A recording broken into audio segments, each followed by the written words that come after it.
And among the possibilities is always the life forward possibility. There's always the, and again, any words I use are just words, so you have to feel with me what I'm trying to say here with my hands, sort of. It always wants to live. And no matter how angry it is and how self-destructive it talks and how everything else, there's always the life forwardness. Just like if you hold your breath, it always wants to inhale and exhale. And so there is always going to be something that will take us further in the life direction.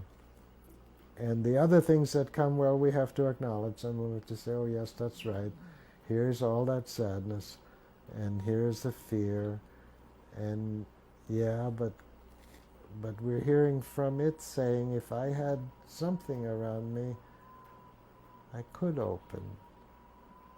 That's all she said, but implicit in it is, I would want to, or it would want to, or it says it would like to. Okay. She is opening in the moment. Oh yes. As oh yeah. This is your point. No, go ahead and make it more. I know you.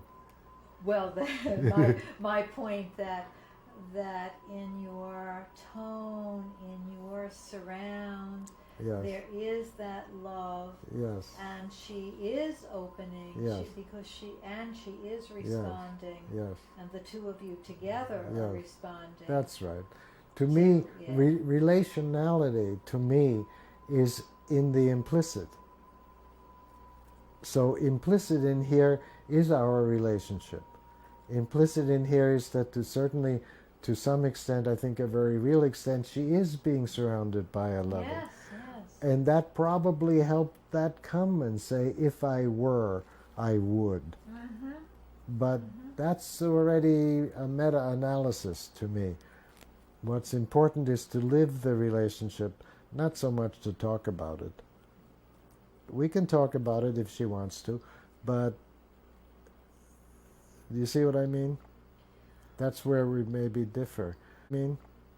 That's where we maybe differ. I'm very aware of the quality of the relating. It needs to feel like this, smooth and together. And the minute something disturbs it, I say, wait, what was that? Or I said something wrong, didn't I? Or something. So if it bumps, I don't ignore that for sure. Then I need to bring it up. But if we're going smoothly together, I don't. That's sufficiently relational to me, even if the person never says a word about us or me or we. Right, for you, it's not so important to make explicit the us, but for you, the implicit is always including. It's always relational. It's always relational. It's always relational. If you're sitting alone in your room,